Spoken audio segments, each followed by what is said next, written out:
రాష్ట్రంలో state government release చేసిన job క్యాలెండర్కి సంబంధించి చాలామంది లాస్ట్ టైంకి రిలేటెడ్గా ఏజ్ ఫ్యాక్టర్ అంటే వయసు ఎక్కువ ఉన్నవాళ్ళు కానీ లేదా కొంతమంది చివరి దశలో ఉన్నవాళ్ళు కానీ ఇప్పుడు చదవాలా లేదా ఇంకా టైం పడుతుందని అన్నిటికీ ఫుల్ స్టాప్ పెడుతూ మన స్టేట్ గవర్నమెంట్ వచ్చేసి పూర్తిగా 10,060 పోస్టులతో నోటిఫికేషన్ రిలీజ్ చేసింది. మంత్స్తో సహా ఏ నెలలో ఏ నోటిఫికేషన్ అనేది కూడా వస్తుంది. సో ఈ భయాలన్నింటినీ తొలగించుకుని మనం ఖచ్చితంగా ప్రిపేర్ అవ్వడానికి అవకాశం ఉంది సందర్భం. కాబట్టి మనం ఖచ్చితంగా మే, జూన్, అదేవిధంగా సెప్టెంబర్, అక్టోబర్ నెలలో నోటిఫికేషన్స్ ఇచ్చారు. దాన్ని ఫాలో అవుతూ ఈ సమస్యలు అంటే మనకి ఏజ్ సమస్య ఎక్కువగా స్టేట్ గవర్నమెంట్ సంబంధించి ఎక్కువ మంది 40+ ఉన్న వాళ్ళు ప్రిపేర్ అవ్వరు. అదేవిధంగా 30 to 40 ఉన్న వాళ్ళు కూడా ఉంటారు. సో వీళ్ళందరూ కూడా హ్యాపీగా ప్రిపేర్ అయిపోవచ్చు. ఎందుకంటే మన గవర్నమెంట్ రిలేటెడ్గా ఇచ్చిన నోటిఫికేషన్ ఖచ్చితంగా అదే నెలలో నోటిఫికేషన్ రిలీజ్ అవుతుంది. ఎగ్జామ్స్ కూడా కండక్ట్ చేస్తారు. ఎందుకంటే మనకి లాస్ట్ మెగా డిఎస్సి కూడా 100% ఏదైతే నోటిఫికేషన్ ఇచ్చారో అదే టైం రిలేటెడ్గా ఫిల్ చేయడం జరుగుతుంది. సో ఆ నమ్మకంతో కూడా ఇప్పుడు ఏజ్ బార్ అయిపోయిన వాళ్ళు కూడా లేదా ఇప్పుడు చదివితే వస్తుందా రాదు అనేది సంశయంలో కూడా కొంతమంది ఉండుంటారు.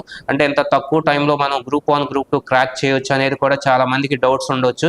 కానీ ఈ తక్కువ టైం అనేది మెన్షన్ కాదు. మనకి ఒక 3 months లేదా 4 months మనకి గ్రూప్ 1 ఆర్ గ్రూప్ 2 క్రాక్ చేయడానికి ఫిలిమ్స్ ఇది జస్ట్ ఫిలిమ్సే. కాబట్టి ఆ ఫిలిమ్స్ రిలేటెడ్గా 3 to 4 months అనేది చాలా ఎక్కువ టైం. కాబట్టి ఎవరైనా ఇలాంటి ఆలోచనతో సతమవుతూ ఉన్న వాళ్ళు వచ్చేసి ఏజ్కి సంబంధించిన కూడా మనకి రిలాక్సేషన్ ఇచ్చారు. అదేవిధంగా టైం కూడా ఫుల్గా మెన్షన్ చేశారు. కాబట్టి ఈ టైంలో ప్రిపేర్ అవ్వడం అనేది కరెక్ట్ టైం అనేది కరెక్ట్ డెసిషన్ తీసుకుని మనం ఈ స్టేట్ గవర్నమెంట్ రిలేటెడ్ పోస్ట్ అన్నిటికీ మీకు ఎలిజిబిలిటీ ఉన్న వాటన్నిటికి కూడా ప్రిపేర్ అవ్వడానికి సరైన సమయం అని నా ఉద్దేశం. కాబట్టి ఎవరైనా ఆ ఏజ్ ఫ్యాక్టర్ రిలేటెడ్గా ఉన్న వాళ్ళందరూ కూడా ఏది ఎక్కువ ఏజ్ ఉన్నవాళ్ళు ధైర్యంగా ప్రిపేర్ అవ్వచ్చు అనేది నా పర్సనల్ ఒపీనియన్.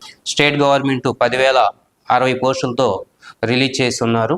వీటిలో కొన్ని పోస్టులకు సంబంధించి అంటే కానిస్టేబుల్, ఎస్ఐ, గ్రూప్ 1, గ్రూప్ 2, అదేవిధంగా మనకి లెక్చరర్స్ సంబంధించి కూడా నోటిఫికేషన్ రిలీజ్ చేస్తున్నారు అనేది మనకి జాబ్ క్యాలెండర్ ఇచ్చి ఉన్నారు. ఆ క్యాలెండర్ రిలేటెడ్గా జాబ్ ఎలా క్రాక్ చేయాలి, దానిలో రీజనింగ్ సబ్జెక్ట్కి సంబంధించి మనకి ఎన్ని మార్క్స్ ఉన్నాయి, వాటిని ఎలా క్రాక్ చేయాలి, మిగతా సబ్జెక్టులతో పోల్చుకుంటే రీజనింగ్లో మార్కులు ఎలా గెయిన్ చేయాలి అనే విషయాన్ని మీతో పంచుకోవడానికి ఈరోజు మీ ముందుకు రావడం జరిగింది. మనకు వచ్చేసి గ్రూప్ 1, గ్రూప్ 2లో మెంటల్ ఎబిలిటీ మనకు జనరల్గా రీజనింగ్ అని పిలుస్తారు. గ్రూప్ 1, గ్రూప్ 2 స్టేట్ గవర్నమెంట్కి రిలేటెడ్గా మెంటల్ ఎబిలిటీ అని పేరుతో పిలుస్తారు. ఇక్కడ వచ్చేసి మనకి 30 to 35 మార్క్స్ ఇవ్వడం జరుగుతుంది. ఈ 30 నుండి 35 మార్క్స్ని మనం ఎలా గెయిన్ చేయాలి అంటే చదవకుండా అంటే మనకి హిస్టరీ, పాలిటీ, ఎకానమీ ఇలాంటి సబ్జెక్ట్స్ అన్ని చదివితే వస్తాయో రాదో గ్యారంటీ లేదు. కానీ ఇక్కడ రీజనింగ్ అనే సబ్జెక్ట్కి సంబంధించి 30 నుంచి 35 మార్కులు ఈజీగా చదవకుండా క్లాసులు వినడం ద్వారానే తీసుకురావచ్చు. అది ఎలా ఏంటనేది మనం క్లాస్ రూమ్లో చెప్తాం. ఇక్కడ ప్రజెంట్ వచ్చేసి రీజనింగ్ అసలే competitive exam meaning group 1, group 2లో హైయర్ క్వాలిఫికేషన్ అంటే ఎంఆర్ఓ పోస్టులు కానీ, డిప్యూటీ కలెక్టర్ పోస్టులు కానీ ఇలాంటి పోస్టులకు సంబంధించి రీజనింగ్ అంటే మెంటల్ ఎబిలిటీ ఎందుకు ఇస్తున్నారంటే, మెంటల్ ఎబిలిటీ అంటే మనకు తెలుగులో మానసిక సామర్థ్యం అంటారు. మానసిక సామర్థ్యం అనేది ఒక స్టూడెంట్ ఏ స్థితిలో ఉన్నా కూడా ఒక ఉద్యోగంగా మారినప్పుడు వాడి హావభావాలు అంటే మనకి మానసికంగా వాడి తీసుకునే డెసిషన్ కరెక్ట్గా ఉంటుందా లేదా అనేది ప్రైమరీగా క్వశ్చన్స్ అంటే చిన్న క్వశ్చన్స్ ఇక్కడ వచ్చేసి మనకి చాలా చిన్న క్వశ్చన్స్ వస్తాయి. వాటికి సంబంధించి టాపిక్స్ రిలేటెడ్గా అవన్నీ కోచింగ్లో చూద్దాం. ఇక్కడ వచ్చేసి మనకి దాన్ని ఎలా క్రాక్ చేయాలి, రీజనింగ్ అనేది అంటే మానసిక సామర్థ్యం అనే ఒక కంటెంట్స్లో మనకి 30 నుంచి 40 క్వశ్చన్లు వస్తే ఆ క్వశ్చన్స్కి రిలేటెడ్గా ఆన్సర్ ఎలా చేయాలనేది మనం చూడొచ్చు. ఆ క్వశ్చన్స్కి ఆన్సర్ చేయాలంటే ముందు మనకి స్మాల్ అంటే చిన్న విషయాలు తెలిసి ఉండాలి. అంటే మనం సపోజ్ బజార్కి వెళ్ళారనుకోండి, 1 kg అంటే 1000 గ్రాములు అనేది కూడా తెలియకుండా ఉంటున్నారు. అలాంటి స్టూడెంట్స్ నుంచి ఇప్పుడు ఈ సంబంధించి అంటే మనకి ఎక్కువగా మినిమం నాలెడ్జ్ అంటే సొసైటీలో ఎట్లా ఉండాలనేది కూడా తెలియకుండా పిల్లలు కాంపిటేటివ్ ఎగ్జామ్స్ ప్రిపేర్ అవుతున్నారు. వాటికి సంబంధించి ఎక్కువ మంది అంటే ఫెయిల్ అవ్వడానికి రీజన్ ఏంటంటే మనకి చుట్టూ ఉన్న వాతావరణం, మన చుట్టూ ఉన్న పరిస్థితులను కూడా గమనించకుండా జస్ట్ బుకిష్ నాలెడ్జ్ అంటే చదువుకోవడం, దానిలో మార్కులు రావడం అకాడమిక్లో ఇంతే. సో కాంపిటేటివ్ ఎగ్జామ్లో అలా కాకుండా ఓన్లీ అప్లికేషన్ కాన్సెప్టే ఇస్తున్నాడు. అప్లికేషన్ కాన్సెప్ట్ అంటే మనకి జస్ట్ మనకు ఒక చిన్న ప్రాబ్లం వచ్చింది అనుకోండి, దాన్ని ఎలా ఫేస్ చేయాలి. ఫర్ ఎగ్జాంపుల్ మనకి అజంప్షన్స్ అనే ఒక టాపిక్ ఉందనుకోండి గ్రూప్ 1లో. అజంప్షన్ అంటే మనకు ఒక చిన్న ప్రాబ్లం ఇస్తారు, దాన్ని ఎలా ఊహించుకోవాలి అంటే మనం జనరల్గా నెగిటివ్గా ఊహించుకుంటాం. ఈ నెగిటివ్గా కాకుండా పాజిటివ్గా లేదా ఆర్గ్యుమెంట్ అనే టాపిక్ ఉందనుకోండి. ఆర్గ్యుమెంట్ అంటే మనం వాదనలు ఆడుకోవడం అనుకుంటాం, కానీ అక్కడ ఆర్గ్యుమెంట్ అనేది స్ట్రాంగ్గా వీక్గా సంథింగ్ ఇలా కొన్ని అంటే జనరల్ క్వశ్చన్స్ మన సొసైటీలో ఏదైతే మన చుట్టూ జరుగుతున్నాయో దాని మీద ఎక్కువగా ఫోకస్ పెడుతున్నారు. లాస్ట్ గ్రూప్ 1 కానీ గ్రూప్ 2 కానీ పేపర్స్ మనం అబ్జర్వ్ చేస్తే మన చుట్టూ ఉన్న సొసైటీలో ప్రాబ్లమ్స్ని ఎక్కువగా మెన్షన్ చేస్తున్నారు. అదేవిధంగా కానిస్టేబుల్ అండ్ ఎస్ఐ ఈ నోటిఫికేషన్ రిలేటెడ్గా మనకి వచ్చేసి ఎక్కువ మంది అంటే గ్రామీణ ప్రాంత విద్యార్థులు మనకి ఎక్కువగా కానిస్టేబుల్ మీద ఫోకస్ పెడతారు, అదేవిధంగా ఎస్ఐ కూడా పెడతారు. వీటిలో పోస్టులు సంబంధించి పక్కన పెట్టేస్తే వీటిని క్రాక్ చేయడం ఎలా అంటే మనకి రీజనింగ్ ఎక్కడ కూడా 20 to 25 క్వశ్చన్స్ ఇవ్వడం జరుగుతుంది. దీనిలో అయితే పూర్తిగా బేసిక్సే ఉంటాయి. వీటిని ఎలా క్రాక్ చేయాలంటే మనకున్న మినిమం 5th క్లాస్ వరకు 5వ తరగతి వరకు ఉన్న మ్యాథమెటిక్స్ అంటే నెంబర్స్ కానీ వాటికి సంబంధించినవి కానీ ఇవి తెలిస్తే చాలు. అంటే మనం బాగా చదువుకుని బాగా హైలీ నాలెడ్జెడ్ అయితేనే జాబ్ వస్తుంది అనేది ఒక అపోహ ఉంటుంది. ఇదేమీ లేదు అసలు. మనకి జస్ట్ ఒక 5వ తరగతి వరకు మ్యాథ్స్ మీద అవగాహన ఉంటే కానిస్టేబుల్లో రీజనింగ్ సంబంధించి ఫుల్ స్కోర్ చేయడానికి పాసిబుల్. అది ఎలా తీసుకురావాలి ఏంటి అనేది మనం క్లాస్ రూమ్స్కి రిలేటెడ్గా వచ్చినప్పుడు చూడొచ్చు. ప్రజెంట్ ఏంటంటే మనకి ఆ 20-25 మనకు వస్తాయా రావు అనేది ఎక్కువ మందికి డౌట్. 100% తీసుకురావచ్చు. ఎలా తీసుకురావచ్చు అంటే మనకి రీజనింగ్ సంబంధించి ముందు దానికి అసలు ఎందుకు ఎగ్జామ్లో పెట్టారని తెలియాలి. ఆ రీజనింగ్ ఎందుకు ఎగ్జామ్లో పెడుతున్నారంటే మన మానసికంగా స్థిరంగా ఉన్నామా లేదా, మన ఆలోచనలు స్థిరంగా ఉన్నాయి. చదువు పక్కన పెట్టేసింది, చదువు గురించి కాదు. ఇక్కడ వచ్చేసి మనకు సంబంధించిన మెంటల్ స్టేట్ అంటే మానసిక స్థితి ఒకటే చూస్తారు. అదేవిధంగా ఫిజికల్ కూడా చూస్తారు అనుకోండి, అది ఫిజికల్గా రిలేటెడ్ వేరే ఉంటాయి. సో ఇక్కడ ఎగ్జామ్ కాన్సెప్ట్ వచ్చేసి చిన్న చిన్న క్యాలిక్యులేషన్స్ కూడా ఇన్ టైంలో చేయగలుగుతున్నారా లేదా, దీన్ని మనం ప్రజెంట్ చేయాలి. ఏది వాడు ఇచ్చిన టైంలో ప్రజెంట్ చేయాలి. అది ప్రజెంట్ చేయాలంటే మనం మానసికంగా ప్రిపేర్ చేస్తాం. అంటే క్లాస్కి రిలేటెడ్గా ఎలా ఉంటుందంటే మనకు చెప్పే క్వశ్చన్స్ అండ్ ఆన్సర్స్ వచ్చేసి జస్ట్ ఏదో ఆన్సర్ కోసం చేసినట్లు కాకుండా మనకి రిలేటెడ్గా దాని ఉద్దేశం ఏంటో తెలుసుకోవాలి. ఒక టాపిక్ ఉద్దేశం తెలియకుండా ఊరినే బై హార్ట్ చేసినా లేదా క్వశ్చన్ టు ఆన్సర్ కానీ నేర్చుకున్నా మన కాంపిటేటివ్ ఎగ్జామ్లో సక్సెస్ అవ్వట్లేదు ఎక్కువ మంది. నా గత 20 సంవత్సరాల నుంచి నేను ఇదే ఫీల్డ్లో ఉన్నప్పటికీ నేను గమనించిన విషయాలు ఏంటంటే ఎక్కువ మంది ఇక్కడికి కోచింగ్ పర్పస్ వచ్చే ఉద్దేశం ఏంటంటే ఒక క్వశ్చన్కి ఆన్సర్ ఎలా చేయాలనేది వస్తారు. నేను క్లాస్లో చెప్పే విషయాలు ఏంటంటే మనం క్వశ్చన్కి ఆన్సర్ చేయడం కాదు, దాని ఉద్దేశం అంటే ఆ క్వశ్చన్ ఏ స్టాండర్డ్లో వేస్తున్నారు, దాని ఉద్దేశం ఏంటి, దాన్ని మనం క్రాక్ చేయడానికి ఎంత టైం పడుతుంది, ఆ టైంకి రిలేటెడ్గా మినిమైజ్ చేయడానికి మనం ఏం చేయాలి, ఇవన్నీ క్లాస్లో ఆల్రెడీ నేర్చుకుంటాం. మన క్లాస్కి రాగానే ఇవన్నీ నేర్పుతాం. అంతేగాని క్వశ్చన్కి ఆన్సర్ వచ్చేస్తే మనకి ఎగ్జామ్లో సక్సెస్ అయినట్లు కాదు. ఆ ఉద్దేశం మనకి క్వశ్చన్కి మీనింగు, దాన్ని ఎంత టైంలో చేయాలి, తక్కువ టైంలో ఎలా చేయాలి, ఈ 3 విషయాల మీద ఎక్కువ ఫోకస్ పెట్టాలి. ఎక్కువ మంది ఏం చేస్తున్నారంటే నేను యూనివర్సిటీలో చెప్పినప్పుడు కానీ లేదా మన బీసీ స్టడీ సర్కిల్లో చెప్పినప్పుడు కానీ మనం అబ్జర్వ్ చేసిన విషయాలు ఏంటంటే మిగతా ఇన్స్టిట్యూట్లో ఎక్కువ మంది పిల్లలు చేసే చిన్న చిన్న మిస్టేక్స్, ఫస్ట్ ఒక కోచింగ్ రాగానే నాకు జాబ్ వచ్చేస్తుంది అనే ఫీలింగ్ అయితే గట్టిగా ఉంటుంది. ఈ ఫీలింగ్ని ముందు అవాయిడ్ చేయాలి. కోచింగ్ రాగానే జాబ్ రాదు, మరి ఏం చేయాలంటే కోచింగ్ రిలేటెడ్ ఒక ప్యాటర్న్ ఉంటుంది. అంటే ఒక్కొక్క సబ్జెక్టు ఒక్కొక్క థియరీలో ఉంటుంది. మన రీజనింగ్ వచ్చేసి జస్ట్ క్లాసులు వినడం ద్వారా 100% అచీవ్ అయిన వాళ్ళు నా స్టూడెంట్స్ చాలా మంది ఉన్నారు. అంటే 100% అంటే మీనింగ్ ఏంటంటే స్టూడెంట్ 100% కాదు, ఒక 25 మార్క్స్ ఉన్నాయి అనుకోండి కానిస్టేబుల్, అవుట్ ఆఫ్ 25కి 25 మార్క్స్ రావడం ఎలా, లేదా బ్యాంక్లో 35 మార్క్స్ ఉంటాయి రీజనింగ్, అవుట్ ఆఫ్ 35కి 35 రావడం ఎలా, లేదా ఎస్ఎస్సిలో 25 మార్క్స్ ఉంటాయి 25కి 25, లేదా గ్రూప్ 2లో 30 మార్క్స్ ఉంటాయి. ఈ 30కి 30 ఎలా వస్తాయి అనేది క్లాస్ రూమ్లో మనం చెప్పేస్తాం. అంటే చెప్పగానే వచ్చేవి, దానికి ఒక సిస్టమ్ ఉంటుంది. డైలీ మన క్లాసులకు అటెండ్ అవ్వడం, దానికి సంబంధించి క్లాసులు వినడం ద్వారానే ఎక్కువ వస్తాయి. నేను ఇక్కడ క్లాస్కి సంబంధించి వర్క్ చేయాలి లేదా బాగా చదివిన వాళ్ళకి జాబ్స్ వస్తాయని చెప్పాలి. జస్ట్ మనం కన్సిస్టెన్సీ మెయింటైన్ చేయాలి. కన్సిస్టెన్సీ అంటే మీనింగ్ ఏంటంటే డైలీ క్లాసులకు రావడం ఒకటే. రీజనింగ్ క్లాస్కి సంబంధించి డైలీ క్లాసులకు వస్తే నేను చెప్పిన 100% అంటే 25 into 25 వస్తాయి. మీరు వస్తాయి అంటున్నారు కదా, ఇప్పుడు వరకు ఎవరికన్నా వచ్చినాయి అంటే కొన్ని వందల మందికి వచ్చినాయేమో. కొన్ని వందల మందికి 100% అంటే రీజనింగ్లో 25 into 25, 35 into 35 with hall ticket నెంబర్తో పిల్లలే మాకు మళ్ళీ మెసేజ్ చేస్తున్నారు ఇలా వస్తున్నాయి. అంటే వాడికి మీనింగ్ ఏంటంటే వాడికి జాబ్ రాబోయిన అక్కడ సాటిస్ఫాక్షన్ పాయింట్ ఏంటంటే రీజనింగ్లో నాకు 100% మార్క్స్ వస్తాయి. అంటే రీజనింగ్లో 100% తెచ్చుకోవడం చాలా ఈజీ. ఎలా అంటే జస్ట్ క్లాసులకు అటెండ్ అయ్యి దాని మీనింగ్ ఏందో తెలుసుకోగలిగితే అది తెప్పిస్తున్నాం. ఇన్ని సంవత్సరాలు మనం అబ్జర్వ్ చేసినది. కాకపోతే చిన్న చిన్న మిస్టేక్స్ ఏం జరుగుతున్నాయి అంటే కొంతమంది ఏం చేస్తారంటే క్లాసులకు ఒక 1 వీక్ వచ్చేసి తర్వాత మళ్ళీ డ్రాప్ అవ్వడం, లేదా 1 month వచ్చి డ్రాప్ అవ్వడం, కొంతమంది డ్రాప్ అవుతారు. కాంపిటేటివ్ ఎగ్జామ్లో మొట్టమొదటి పాయింట్ ఏంటంటే అసలు కన్సిస్టెన్సీ లేకుండా కాంపిటేటివ్ ఎగ్జామ్స్ని క్రాక్ చేయలేం. సో మనం కన్సిస్టెన్సీ 3 months 6 months అనేది యాజ్ యువర్ విష్, మీరు ఎంతకాలం కూర్చోగలిగితే ముందు 3 months టార్గెట్ పెట్టుకోండి, నెక్స్ట్ 6 months, అలా 1 year లోపు మనం జాబ్ తెచ్చుకోవాలంటే మనం రీజనింగ్కి సంబంధించి హౌ టు క్రాక్ అనేది మన క్లాస్ రూమ్లో చెప్పడం జరుగుతుంది. అదేవిధంగా ఆ మార్క్స్కి రిలేటెడ్గా జాబ్ వస్తుందా లేదా అంటే మిగతా వాటిని కూడా కంపేర్ చేసుకుని మిగతా అన్నిటిని కూడా కొరిలేట్ చేసుకుంటూ మనకి ఈ పాయింట్కి జాబ్ వస్తుంది అనేది మనకు ఒక ఐడియా ఉంటుంది. ఆ ఐడియాకి రిలేటెడ్గా మనం ప్లాన్ చేసుకుని ఎవ్రీడే వర్క్ చేయడం అనేది మనకు చెప్తూ ఉంటాం. అయితే మనకి స్టూడెంట్స్లో ఎక్కువ భయాలు ఏంటంటే ఈ రీజనింగ్ అనేది మ్యాథ్స్కి సంబంధించింది కదా, మ్యాథమెటిక్స్లో పాటు నేను నాన్ మ్యాథ్స్ స్టూడెంట్ని, నాకు రీజనింగ్ రాదని కొంతమంది స్టార్టింగ్లో అడుగుతూ ఉంటారు. ఇక్కడ రీజనింగ్ అనేది మ్యాథ్స్లో పార్ట్ అయినప్పటికీ మనకి 10th class లోపు మ్యాథమెటిక్స్ అందరూ చదివే ఉంటారు. 10th class పాస్ అవ్వకుండా మనం ఏ కాంపిటేటివ్ ఎగ్జామ్స్కి ప్రిపేర్ అవ్వట్లేదు. సో మనకు వచ్చేసి 5వ తరగతి నేనైతే గట్టిగా మాట్లాడేది 5th వరకు మ్యాథ్స్ వచ్చి ఉంటే జస్ట్ నేమ్స్ వాటికి సంబంధించిన నెంబర్స్ వచ్చి ఉంటే మనకి రీజనింగ్ సంబంధించి అవుట్ ఆఫ్ ఎన్నైతే మార్క్స్ ఉన్నాయో 100% కూడా క్రాక్ చేసి ఉన్నారు ఆల్రెడీ. నేను ఇప్పుడు చేస్తానని చెప్పట్లేదు, చాలా మంది వేల మంది స్టూడెంట్స్ క్రాక్ చేసి ఉన్నారు కాబట్టి అది పెద్ద ఇష్యూ కాదు. అసలు రీజనింగ్ అనేది టఫ్ సబ్జెక్ట్ కాదు.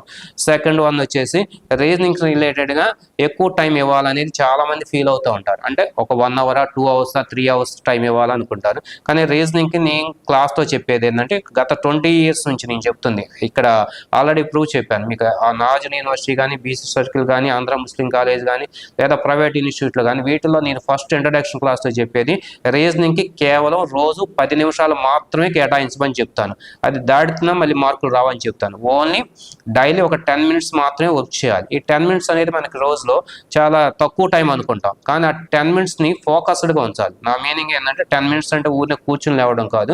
ఆ 10 minutesలో ఏం చేయాలనేది ముందు మెంటల్గా ప్రిపేర్ అయి ఉండాలి. డిగ్రీ, ఇంజనీరింగ్, పీజీ పూర్తి చేసి కూడా ఉద్యోగాలు లేకుండా నిరాశగా ఉన్నారా? బ్యాంకు ఉద్యోగాలైతే బాగుంటాయి, కానీ పోటీ పరీక్షల శిక్షణా సంస్థల్లో ఫీజు మీకు భారంగా అనిపిస్తుందా? అయితే ఆలస్యం ఎందుకు? మన వెనిగండ్ల ప్రక్కనే ఉన్న కౌండిన్యపురంలోని కౌండిన్య IAS అకాడమీలో హైదరాబాద్ నుండి అత్యున్నతమైన ఫ్యాకల్టీతో ఆర్థిక భారం మోయలేని వారికి సేవాభావంతో లాభాపేక్ష లేకుండా కేవలం మంచి ఫ్యాకల్టీతో అతి తక్కువ ఫీజుతో నిర్వహించబడుతున్న మన IAS అకాడమీలో చేరండి, చేర్పించండి, ఉద్యోగం సాధించండి. వివరాలకు doctor EV Narayana, retired principal, TJPS college Guntur, founder and chairman cum managing trustee, Guntur, Andhra Pradesh. Cell number 9966112933. అంతేగాని 10 minutes కూర్చోమన్నారు కదా, కూర్చుని రీజనింగ్ బుక్ ముందు పెట్టేసుకుంటే వచ్చేది కాదు. సో ఆ 10 minutesలో ఏమేమి చూడాలి? ఫస్ట్ 5 minutes వచ్చేసి బేసిక్స్ చెప్తాం. ఆ బేసిక్స్ రిలేటెడ్ డైలీ చూడాలి, చదవకూడదు. చూడాలి అంటే మీనింగ్ ఎక్కువ మంది సార్స్ చెప్పేది ఏంటంటే మనకి రీజనింగ్కి సంబంధించి ఒక 5 minutes చదవాలి అని చెప్తారు. ఇక్కడ వర్డింగ్ కరెక్ట్గా వినాలి. చదవాలి అనే వర్డింగ్ నేను ఎక్కడ మాట్లాడలేదు, జస్ట్ చూడాలి. డైలీ చూస్తుంటే అది మనకి లాంగ్ మెమరీలో స్టోరేజ్ అవుతుంది. నెక్స్ట్ 5 minutes వచ్చేసి ఆ డైలీ క్లాస్లో చెప్పిన క్లాస్ వర్క్ రిలేటెడ్ చేయాలి. ఇలా చేసుకుంటే మీకు కోచింగ్ అయ్యేటప్పటికి ఆ 100% అనేది అచీవ్ అవ్వడం చాలా ఈజీ మనకు. సో అందుకని రీజనింగ్ గురించి అయితే మనం కాంపిటేటివ్ ఎగ్జామ్లో భయపడాల్సిన అవసరం లేదు. ఎందుకంటే నేను ఈ 20 yearsలో అబ్జర్వ్ చేసింది ఏంటంటే నా స్టూడెంట్స్కి రిలేటెడ్గా రీజనింగ్లో హైయెస్ట్ మార్క్స్ గెయిన్ చేస్తారు మిగతా అన్నిటితో కంపేర్ చేస్తే. ఎందుకు కంపేర్ చేయమంటానంటే మన సాటిస్ఫాక్షన్ పాయింట్ రావాలి కదా. ఒక అథమెటిక్ కానీ, ఇంగ్లీష్ కానీ, జీకే కానీ కంపేర్ చేస్తే ఇక్కడే ఎక్కువ కనిపిస్తాయి మనం ఏ మార్కులు చూసినా, ఎక్కడ చూసినా. సో రీజనింగ్ సంబంధించి మనం ఎక్కువగా ఆలోచించాల్సిన అవసరం లేదు. జస్ట్ క్లాస్కి వచ్చేసి అటెండ్ అయితే చాలు. ఈ అటెండెన్స్ అంటే డైలీ వచ్చేసి ఉంటే సరిపోతుంది. ఇంతకు మించి అయితే ఎక్కువ వచ్చే అవసరం లేదు. ఇక దీనిలో పార్ట్స్కి వెళ్దాం. ఫస్ట్ వచ్చేసి Group 1 నుంచి Group 2కి వద్దాం. వీటిలో వచ్చేసి క్రిటికల్ రీజనింగ్ ఎక్కువగా ఇస్తారు. క్రిటికల్ రీజనింగ్ అంటే ఏంటి? క్రిటికల్ రీజనింగ్ అంటే ఆ వార్డ్లోనే చాలా క్రిటికల్గా ఉంటుంది. బట్ ఆ క్రిటికల్ రీజనింగ్ని క్రాక్ చేయాలంటే ఏం చేయాలి? సింపుల్ లాజిక్ అమ్మ, ఏం లేదు దీనిలో. క్రిటికల్ రీజనింగ్ని క్రాక్ చేయాలంటే డైలీ న్యూస్ పేపర్ చదవాలి. ఏదో ఒక న్యూస్ పేపర్, మీకు ఇష్టం వచ్చిన న్యూస్ పేపర్ చదువుకోవాలి. దానిలో ఎడిటోరియల్ కాలమ్స్ అనేవి ఉంటాయి. ఆ ఎడిటోరియల్ కాలమ్స్ అయితే క్రిటికల్ రీజనింగ్ మొత్తం ఆన్సర్ చేయొచ్చు. ఒక 10 topics ఉంటాయి. ఆ 10 topics కూడా ఈజీగా క్రాక్ చేయొచ్చు. ఎందుకంటే మనకి జనరల్గా సొసైటీలో ఉండే ప్రాబ్లమ్స్ ఇస్తాడు. ఫర్ ఎగ్జాంపుల్ మనకి రోడ్డు మీద వెళ్తున్నప్పుడు ఎవరికైనా యాక్సిడెంట్ అయింది, ఏం చేయాలని అడుగుతాడు. లేదా వర్షం వచ్చినప్పుడు ఒక వేలో మొత్తం వాటర్తో నిండిపోయింది, అప్పుడు మనం ఏం చేయాలి? లేదు మనకి రిలేటెడ్గా ఏదన్నా గోల్డ్ ప్రైస్ పెరుగుతుంది, ఎందుకు పెరుగుతుంది, గోల్డ్ ప్రైస్ ఎందుకు తగ్గుతుంది, లేదా ఇరాన్ అమెరికా వార్ ఎందుకు జరుగుతుంది, ఇవన్నీ జనరల్ క్వశ్చన్సే, అంటే మనకి పేపర్లో వచ్చాయి. ఇవన్నీ మనకి గ్రూప్ 1 గ్రూప్ 2లో క్రిటికల్ రీజనింగ్లో కవర్ చేస్తాడు. ఇవన్నీ తెలియాలంటే బుక్లో నాలెడ్జ్ ఉండదు, డైలీ పేపర్ చూసి లేదా ఎడిటోరియల్ కాలం అంటే మనకి జర్నలిస్ట్ సీనియర్ జర్నలిస్టులు కానీ లేదా సీనియర్ ఐఏఎస్ ఆఫీసర్స్ కానీ మనకి వాళ్ళ వ్యూలో రాస్తారు. మనం కూడా చదువుకుంటే మనకు ఒక ఐడియా ఫామ్ అవుతుంది. కాబట్టి ఇలా క్రిటికల్ రీజనింగ్ సెక్షన్ వచ్చేసి చాలా ఈజీ. అంటే మనకి గ్రూప్ 1 గ్రూప్ 2లో ఏంటంటే కాదమ్మా, బ్యాంక్ పిఓస్ కానీ ఎస్ఎస్సీల ఆఫీసర్ కానీ ఆర్ఆర్బి అంటే రైల్వేస్లో కానీ అదేవిధంగా ఆర్బీఐ అంటే మనకి ఆర్బీఐలో కూడా గ్రేడ్ బి ఆఫీసర్స్ ఉంటాయి. వీటన్నిటిలో కూడా హై లెవెల్ రీజనింగ్ అన్నిటిలో కూడా క్రిటికల్ రీజనింగ్ అనేది మనకి మెయిన్ టాపిక్. అంటే దీన్నే ఎందుకు మెన్షన్ చేస్తున్నాను నేనంటే దానికి ఒక రీజన్ ఉందాం.